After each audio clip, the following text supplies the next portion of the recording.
Capítulo 2. El modo superior de inteligencia controla al inferior. Hemos visto el descenso desde la personalidad, como la conocemos en nosotros mismos, hacia la materia, como la conocemos en lo que llamamos formas animadas, en un descenso gradual en la escala de la inteligencia. Desde aquel modo de ser que es capaz de entender su propia fuerza de voluntad, como la capacidad de originar nuevas líneas causativas hacia ese modo de ser que es incapaz de reconocerse a sí mismo. Entre más alto sea el grado de vida, más elevada la inteligencia, de lo que se deduce que el supremo principio de la vida debe de ser también el principio último de la inteligencia. Esto se demuestra claramente por el grandioso orden de la naturaleza del universo. A la luz de la ciencia moderna, el principio de evolución nos es familiar a todos, y el ajuste certero que existe entre todas las partes del plan cósmico es demasiado evidente en sí mismo como para insistir sobre ello. Todo avance en la ciencia consiste en descubrir nuevas sutilezas de conexión dentro de este magnífico orden universal, el cual ya existe, y solamente necesita nuestro reconocimiento para llevarlo a un uso más práctico. Así entonces el trabajo más elevado de las mejores mentes no consiste en otra cosa que el reconocimiento de un orden ya existente, y no hay manera de alejarse de la conclusión de que una inteligencia monumental debe de ser inherente en el principio de vida, el cual se manifiesta a sí mismo como este orden. Así vemos que debe de haber una gran inteligencia cósmica subyacente la totalidad de las cosas. Pero el progreso hacia una inteligencia más elevada siempre está o se encuentra en la dirección de aminorar este margen de accidentes y llevar al individuo más y más lejos de la ley de por medio y sustituirla por la ley de la selección natural. El lenguaje científico ordinario es la supervivencia del más apto. La reproducción de los peces es a una escala que energaría los mares si cada individuo sobreviviese. Pero el margen de destrucción es igualmente enorme. Y así la ley de promedio sencillamente mantiene la proporción normal de la raza. Pero al otro lado de la escala, la reproducción no es tan enorme y excedente de la supervivencia. Es verdad que hay un amplio margen de accidentes y enfermedad que recortan los números de los seres humanos antes de que hayan alcanzado el promedio de la duración de la vida. Pero aún así, es una escala muy diferente de destrucción prematura de cientos y miles contra la supervivencia de uno solo. Por lo tanto, puede tomarse como un hecho establecido que en proporción al alcanzar la inteligencia al individuo de ese ser un mero sujeto de la ley de promedios y tiene un poder que incrementa continuamente de controlar las condiciones de supervivencia.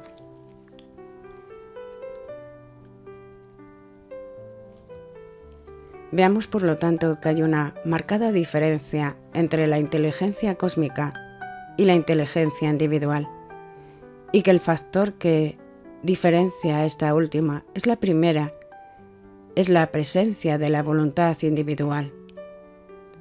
El sujeto de la ciencia mental es el de asegurar que la relación de este poder individual de volición a la gran ley cósmica que provee el mantenimiento y avance de la raza. Y el punto relevante es que el poder de la voluntad individual en ese mismo y el resultado del principio cósmico evolutivo al punto donde alce su nivel más elevado. El esfuerzo de la naturaleza ha sido siempre hacia arriba, desde el tiempo en que solamente las formas más bajas poblaban la tierra, y ahora ha culminado en la producción de un ser con una mente capaz de razonar abstractamente y un cerebro equipado para ser el instrumento físico de una mente tal. En esta etapa, el principio creativo de la vida se reproduce a sí mismo en una forma capaz de reconocer los trabajos de la ley de evolución y la unidad de continuidad del propósito que corre a través de la progresión total hasta ahora indica más allá de toda duda.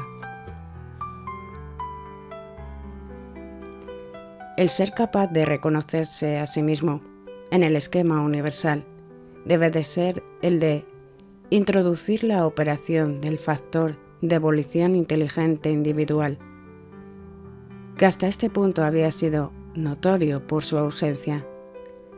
La evolución que nos ha traído hasta este punto ha trabajado a través de la ley cósmica de promedios. Ha sido un proceso en el cual el individuo en sí mismo no ha tomado parte consciente.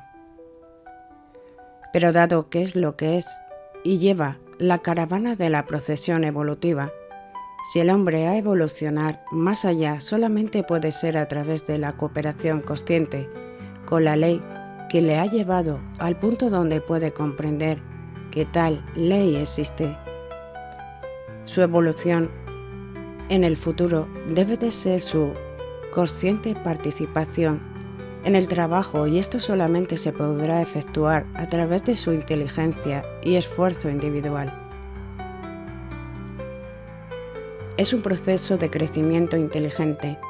Nadie más puede crecer por nosotros. Cada uno debe crecer por nosotros. Y este crecimiento inteligente consiste en nuestro reconocimiento creciente de la ley universal, la cual nos ha llevado hasta donde estamos. Es una gran máxima que la naturaleza nos obedece en la misma proporción en la cual nosotros la obedecemos primero. Estas consideraciones nos muestran que aquello que distingue a la forma superior de la inteligencia de la inferior es el reconocimiento de sí, y entre más inteligencia sea el reconocimiento, mayor será el poder. El grado menor del autorreconocimiento es aquel que solo se comprende a sí mismo como una entidad separada de las demás entidades, como el ego distinto del no ego. Pero el grado más elevado del autorreconocimiento es aquel que, al reconocer su propia naturaleza espiritual, ve a los demás y a las demás formas no tanto como no egos, o como aquellos que no es en sí mismo, sino como un alter ego, o aquello que es como sí mismo en otro modo de expresión. Este nivel más elevado de autorreconocimiento, el cual es el poder por el cual el científico mental produce resultados. Por esto es imperativo que entienda claramente la diferencia entre forma y ser, que uno es el modo relativo y la marca de estar sujeto a las condiciones, y que el otro es la verdad de lo absoluto y aquello que controla las condiciones. Este reconocimiento de ser como una individualización del espíritu puro debe por necesidad controlar todos los modos del espíritu que no hayan aún alcanzado el mismo nivel de autoconocimiento. Estos niveles más bajos del espíritu están sujetos a la ley de su propio ser porque no conoce la ley, y por lo tanto el individuo que ha obtenido este conocimiento puede controlarlos a través de la ley. Pero para entender esto debemos indagar un poco más en la naturaleza del espíritu. Ya hemos demostrado la presencia de una inteligencia maravillosa que lo subyace todo, pero ¿dónde se encuentra esta inteligencia? Finalmente solo podemos concebirla como algo que es inherente en alguna sustancia primordial, que es la raza de todos los demás modos de la materia, que no son conocidos, ya sean visibles al ojo o necesariamente inferidos por la ciencia a través de sus efectos perceptibles.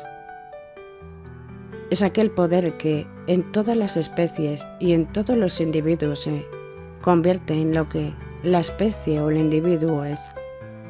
Y así solamente podemos concebirlo como una inteligencia autoformativa, inherente en la sustancia última de la cual cada cosa es una manifestación particular. El que esta sustancia primordial se pueda considerar autoformativa por una inteligencia inherente que habita en sí mismo, resulta evidente del hecho de que la inteligencia es la cualidad esencial del espíritu. Y si hubiéramos de concebir la sustancia primordial como algo aparte del espíritu, entonces tendríamos que postular algún otro poder que no es ni espíritu ni materia, y que origina a ambos. Pero esto solamente es poner una idea de un poder autoevolutivo en un paso más atrás, y el asegurar la producción de un grado inferior del espíritu indistinto de uno más elevado, lo cual es una conclusión gratuita y una contradicción de cualquier idea que nos podamos formar en un espíritu distinto. No podemos evitar la conclusión de que el espíritu contiene en sí mismo la sustancia primordial, lo que nos lleva al enunciado común de que lo hizo todo a partir de la nada. Así que encontramos dos factores en la creación de todas las cosas, espíritu y la nada, y la suma del espíritu con la nada nos queda solamente el espíritu. Desde estas consideraciones vemos que el fundamento último de cualquier forma de la materia es el espíritu, y por ende que la inteligencia universal suscite a través de la naturaleza inherente en cada una de sus manifestaciones. Pero esta inteligencia crística no pertenece a la forma particular, excepto en la medida en que esté físicamente adecuada para su concentración en una individualidad autocognoscitiva.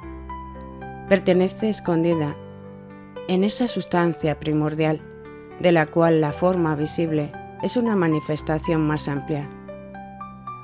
Esta sustancia primordial es una necesidad filosófica, y solamente podemos imaginárnosla como algo infinitamente más fino que los átomos, que son en sí mismo una interferencia filosófica de la ciencia física.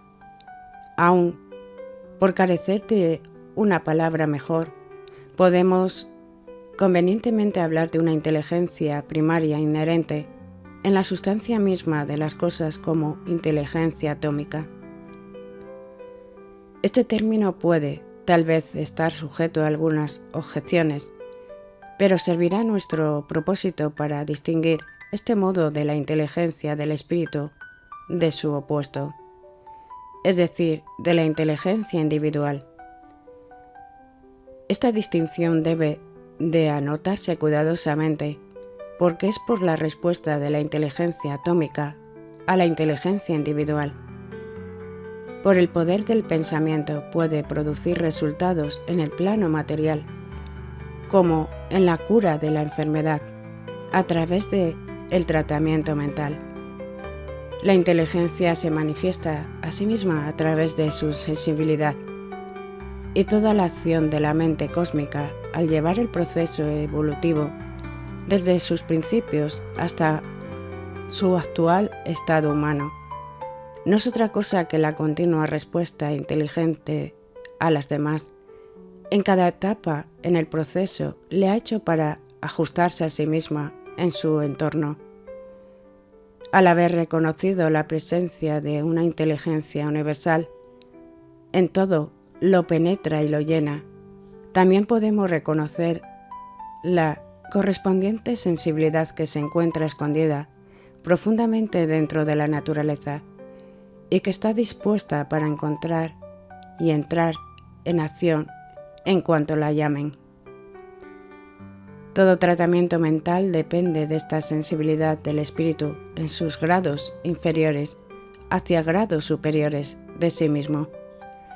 Aquí la diferencia de el científico mental y la persona sin instruir radica que el primero usa esta sensibilidad y el último no, porque no la conoce.